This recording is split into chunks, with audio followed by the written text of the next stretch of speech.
Use cases for bytearray.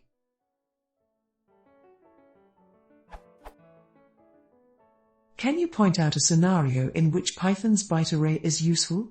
Is it simply a non-Unicode string that supports list methods which can be easily achieved anyway with str objects?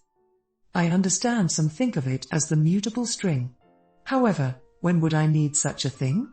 And, unlike strings or lists, I am strictly limited to ASCII, so in any case I prefer the others. Is that not true?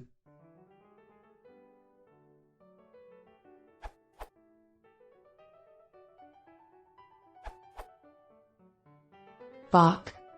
Bytearray is a mutable block of memory.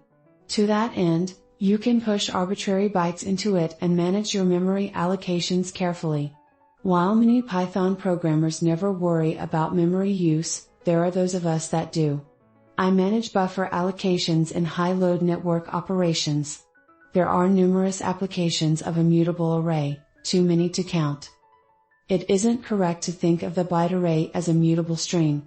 It isn't. It is an array of bytes. Strings have a specific structure. Byte arrays do not. You can interpret the bytes however you wish. A string is one way. Be careful though, there are many corner cases when using Unicode strings. ASCII strings are comparatively trivial. Modern code runs across borders. Hence, Python's rather complete Unicode-based string classes.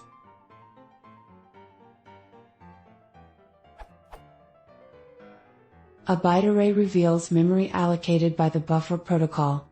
This very rich protocol is the foundation of Python's interoperation with C and enables NumPy and other direct access memory technologies.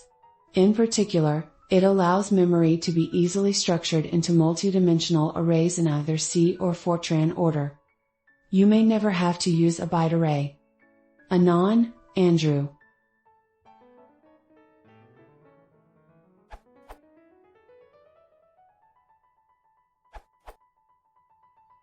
Deck seems to need much more space than byte array.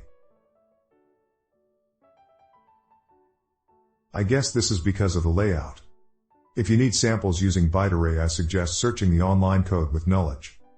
Byte array also has one more advantage: you do not need to import anything for that. This means that people will use it, whether it makes sense or not. Further reading about byte array, the bytes type in Python 2.7 and PEP 358.